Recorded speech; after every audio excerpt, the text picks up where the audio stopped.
ایک فوارہ آپ ضرور ساتھ رکھیں. یہ فوارہ ہے, اس میں پانی بھرا ہوا ہے, آن لائن ہم نے اس کو منگایا تھا. اس کا فائدہ یہ ہے کہ آدمی اگر حرم میں بیٹھا ہوا ہے اور اس کا وضو ٹوٹ گیا, اب اگر آپ حرم سے باہر نکل کر واپس جانا چاہیں تو یہ ممکن ہی نہیں, پولیس والے جانے نہیں دیتے, بھیڑ اتنی ہے. اب وضو ٹوٹ گیا, جگہ بھی سنبھالنی ہے, نماز بھی پڑھنی ہے جماعت کے ساتھ, اور وضو بھی کرنا, اب کیا کریں؟ تو آپ ایسا اپنے ہینڈ پرس کے اندر ساتھ میں ہر وقت پانی بھر کے رکھیں اور اس سے آپ وضو کر لیں. اس سے وضو کرنے کا طریقہ بہت آسان ہے.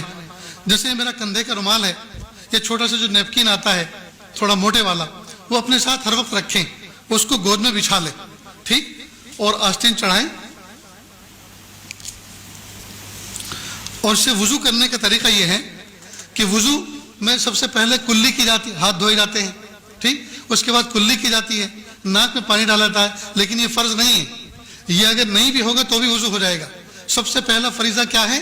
چہرے کا دھونا, پیشانی کے بالوں سے ٹھوڑی کے نیچے تک, ایک کان کے لوٹ سے دوسرے کان کے لوٹ تک, یہ نمبر 1 فریضہ. لہذا اس کا ادا کرنے کا طریقہ یہ ہے کہ آپ ایسے کریں,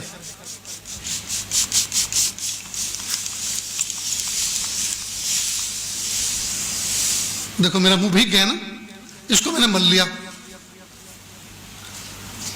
اور شریعت کا فقہ کا اصول یہ ہے, جس عضو کو دھونا ہے اگر اس میں سے 1-2 قطرہ پانی ٹپک گیا تو وہ دھلا ہوا سمجھا جائے گا. یہ تو قطرات تو ٹپک گئے تو چہرہ دھل گیا. اب ہاتھ دھونا ہے جی. دوسرا فریضہ انگلیوں سے لے کر کوہنی تک, کوہنی سمیت اپنا پورا ہاتھ دھونا, دونوں ہاتھ دھونا. تو اس کا طریقہ یہ ہے کہ آپ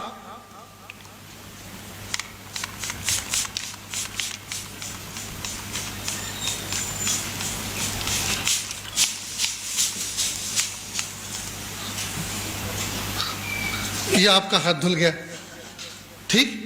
اسی طرح سے دوسرا ہاتھ دھونا ہے, اسی طرح دوسرا ہاتھ دھونا ہے.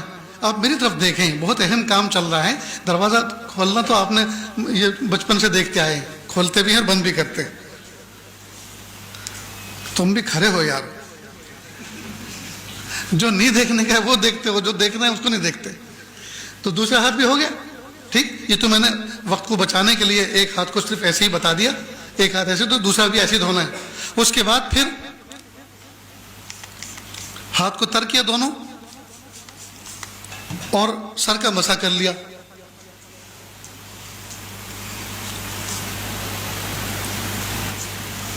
ہو گیا مسح. اسی طرح دونوں پیر کو دونوں.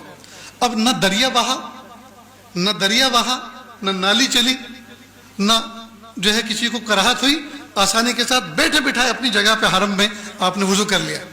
ایسا ہی آپ جہاز میں کر سکتے ہیں, ایسا ہی آپ بس میں کر سکتے ہیں, ایسا ہی آپ ٹرین میں کر سکتے ہیں, اور ایسا ہی آپ ہر مجمع میں کر سکتے ہیں, اور آپ باوضو رہیں گے. سمجھ گئے دوستوں؟ تو آپ اس طرح کا پرچیز کر لیں, اپنے ساتھ بھی رکھیں, ماں بہنیں جو حج میں ساتھ میں جا رہی ہیں ان کا الگ رکھیں, سمجھ گئے, ان کا الگ رکھیں. انشاءاللہ ان کو کبھی بھی تکلیف نہیں ہوگی.